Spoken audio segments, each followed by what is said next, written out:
You're about to disappear. For 90 days, no posts, no excuses, no old you.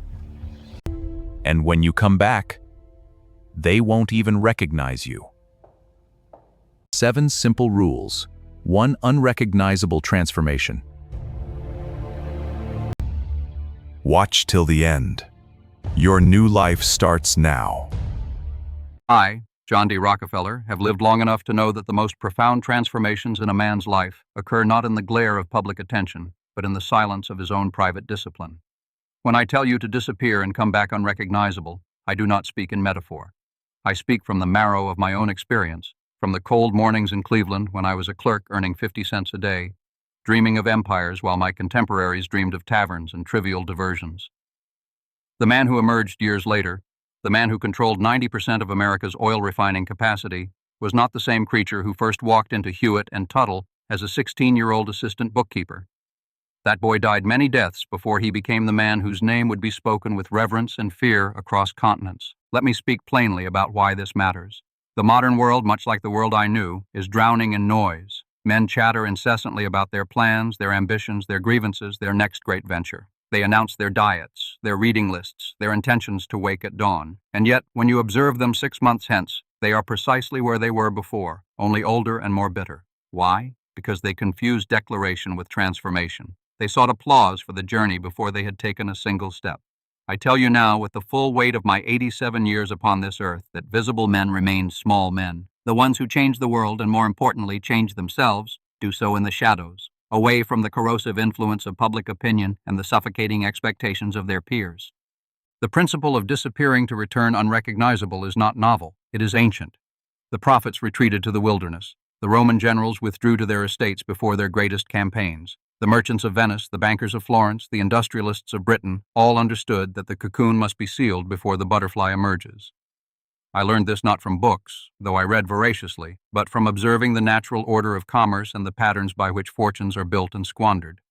The men who built lasting wealth in my era did not parade their preparations. They worked, they studied, they calculated, they sacrificed. And when they emerged into the marketplace, they did so with such overwhelming force of preparation that competitors found themselves bewildered, unable to comprehend how this unassuming figure had become so formidable. Now I shall give you the 7 rules by which a man may disappear from his old life and return as something his former associates would scarcely recognize. These are not theoretical musings. These are the laws I lived by, the laws that built Standard Oil, the laws that allowed me to accumulate the largest private fortune in American history and then to give away more wealth than most nations possess. Listen carefully, for I shall not soften them for modern sensibilities. The first rule is this: sever the audience before you begin the work. When I made the decision in 1859 to leave my position as a clerk and enter business for myself with Maurice Clark, I did not announce my ambitions to my colleagues. I did not seek validation from my pastor or my acquaintances. I made the decision in the quiet of my own mind, weighed it against my savings of $1,000, and proceeded with the kind of deliberation that admits no spectators. The modern man cannot resist the temptation to broadcast his every intention. He posts his plans, his goals, his transformations, seeking the small dopamine reward of approval from strangers. This is poison. Every word you speak about your ambitions before they are accomplished depletes the very energy required to accomplish them. The mind, you must understand, treats spoken intention as partial completion. It releases the satisfaction prematurely, and you are left with the ashes of what could have been. When I planned my consolidation of the Cleveland refineries in what came to be called the Cleveland Massacre of 1872, I spoke to no one outside my immediate circle of trusted lieutenants. I did not seek the approval of the press. I did not justify my actions in advance. I executed, and the world learned of my actions only when they were complete and irreversible. Disappear from the conversation. Let them wonder what you are doing. Let them assume you have lost ambition, or grown soft, or wandered off course. Their assumptions are not your concern. Your concern is the work, and the work demands silence. The second rule is this: rebuild your body as the temple of your enterprise. I shall confess something that may surprise those who know only the public image of the old, frail Rockefeller of his final decades.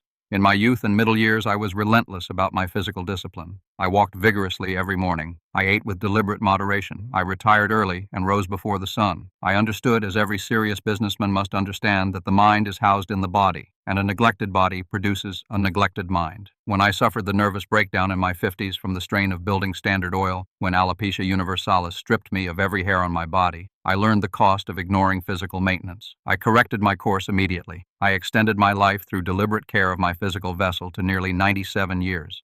The modern man treats his body as an inconvenience, fueling it with refined sugars, denying it sleep, denying it movement, and then wondering why his thoughts are sluggish and his ambitions wither. If you wish to disappear and return transformed, begin with the body.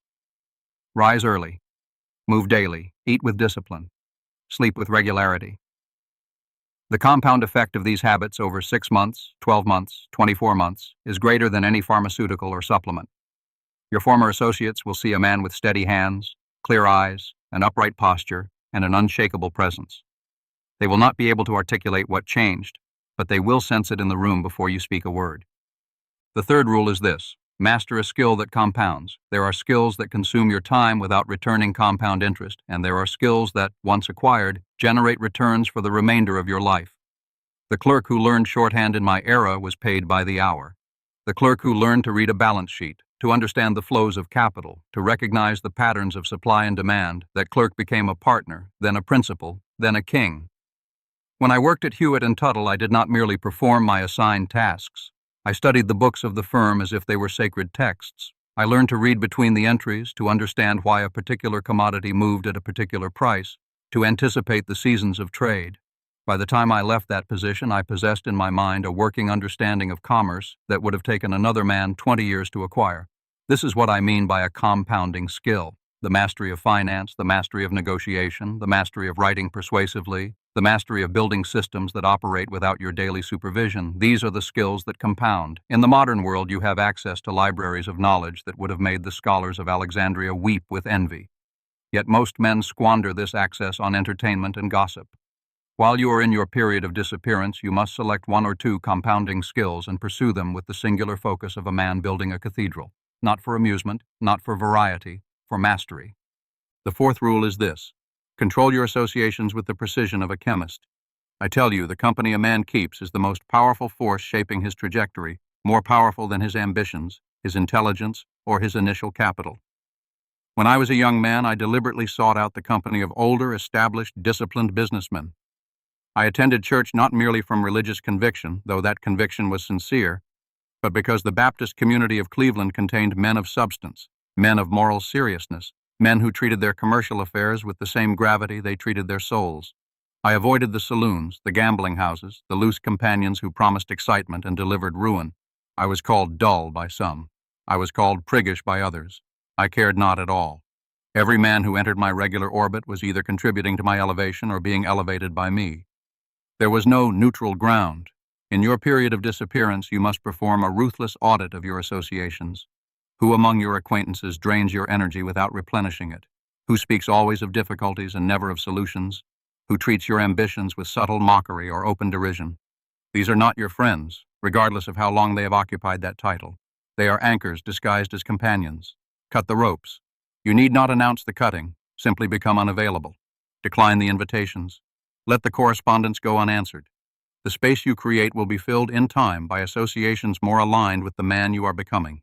This is not cruelty. This is horticulture. The gardener who refuses to prune the dead branches will soon have no living tree. The fifth rule is this: develop a relationship with money that borders on religious devotion. The modern man treats money as if it were merely a medium of exchange for his desires.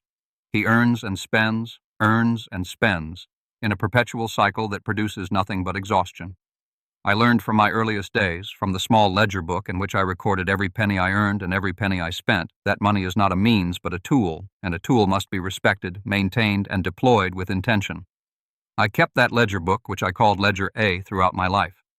Every transaction recorded, every gift recorded, every charitable contribution recorded. Not because I was miserly, though I was certainly frugal, but because I understood that what is measured is mastered, and what is not measured slips through the fingers like water. When I earned my first significant income as a young man, I tithed 10% to my church and saved the majority of the remainder. I lived on less than I earned, always, throughout my entire life, even when my income exceeded that of most nations. The compound effect of this discipline, over decades, produced wealth that astonished even me. In your period of disappearance, you must transform your relationship with money. Track every expense. Identify every leak. Eliminate the small subscriptions, the casual purchases, the lifestyle inflations that consume your capital. Live below your means with cheerful determination. Invest the difference with the patience of a man planting oak trees. Do not chase quick returns. Do not speculate in instruments you do not understand. Build a fortress of capital slowly, deliberately, and the fortress will eventually defend you from every storm that life brings. The sixth rule is this: cultivate strategic patience as if it were your most valuable possession. I have seen more men ruined by impatience than by any other quality of character. They cannot wait. They must have the result now, the recognition now, the wealth now. They jump from venture to venture, from city to city, from spouse to spouse, never giving any single endeavor the time required for it to produce its full harvest. When I began building Standard Oil, I did not expect to dominate the industry within a year.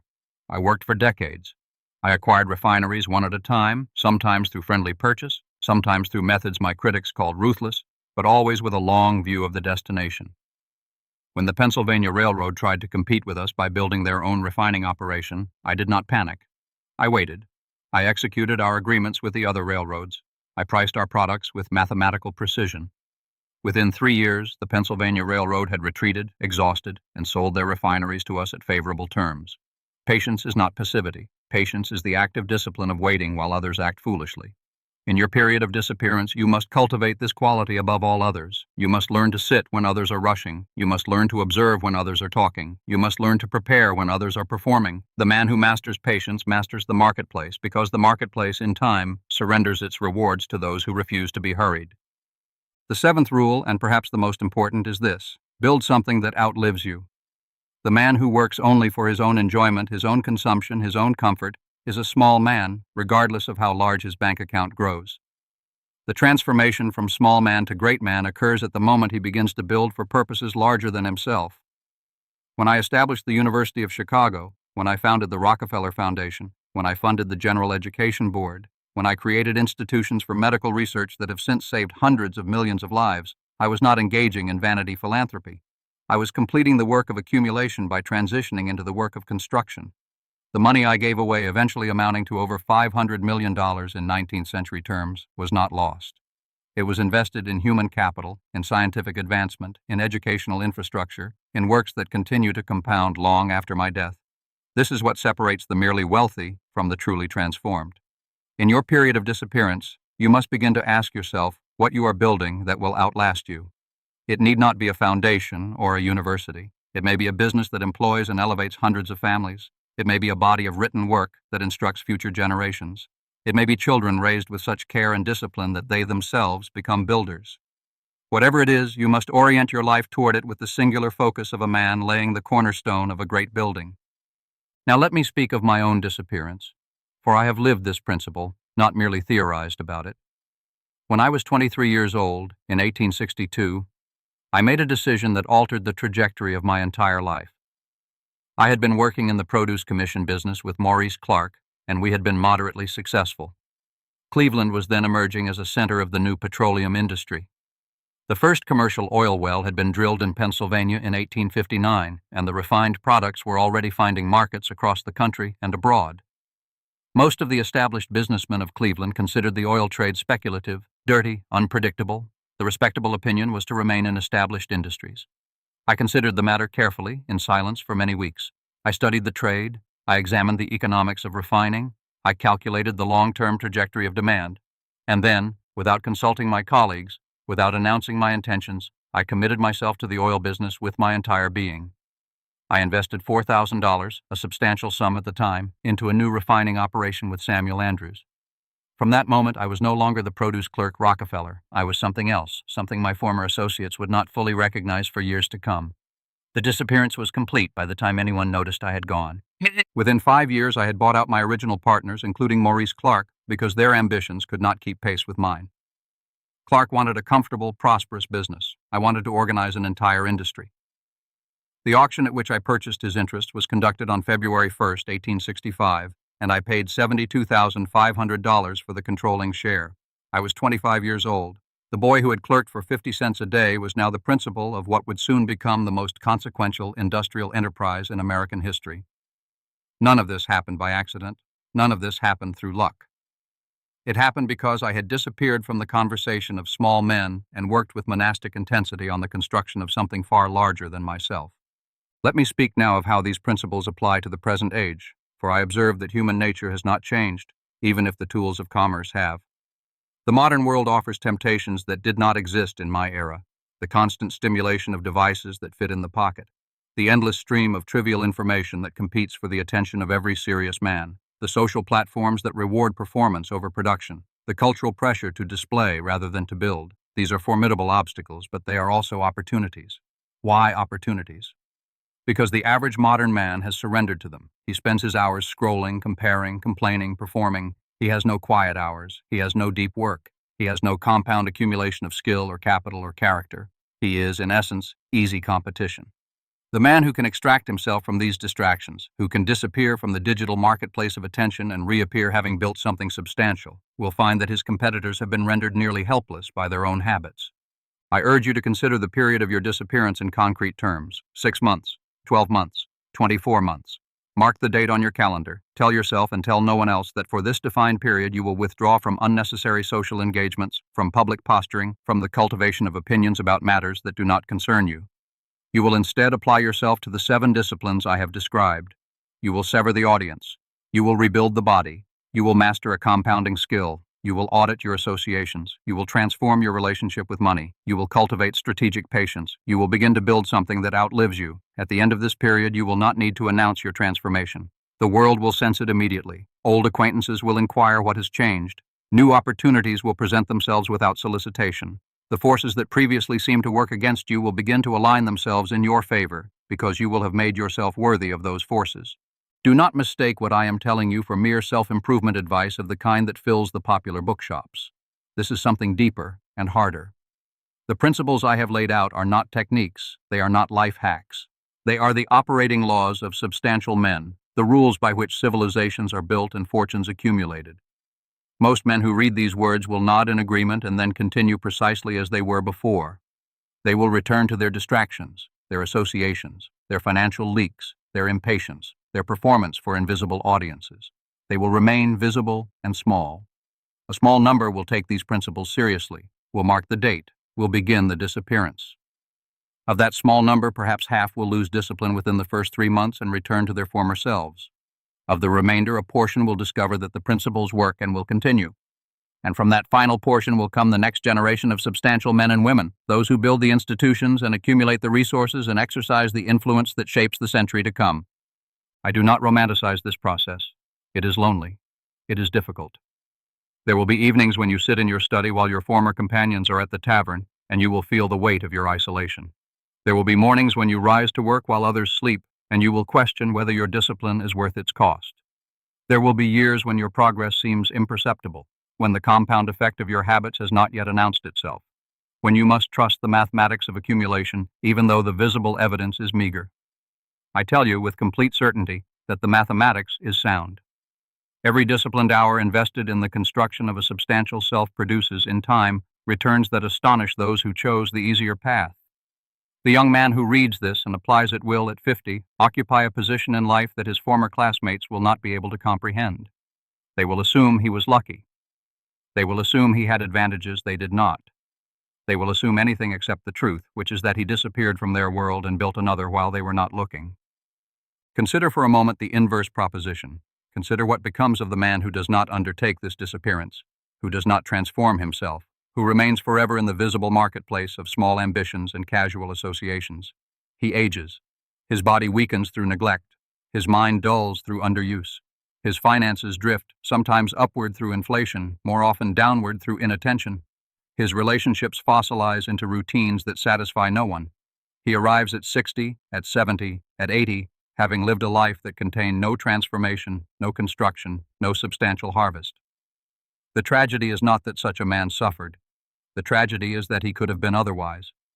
The materials for his transformation were available to him throughout his life. He simply never used them. He preferred the immediate comforts of his small world to the greater rewards of a constructed one. I close with a final observation. The 7 rules I have given you are not equally easy to apply. Some men will find the severing of audience to be the most natural step, while others will struggle with it for years. Some will rebuild their bodies with ease and find the management of money tortuous. Some will master compounding skills with delight and resist the cultivation of patience with every fiber of their being. The point is not to apply all 7 with equal facility. The point is to apply all 7 over time, with sustained attention, returning again and again to the ones that resist you, treating your own character as a great work of engineering that requires constant adjustment and refinement.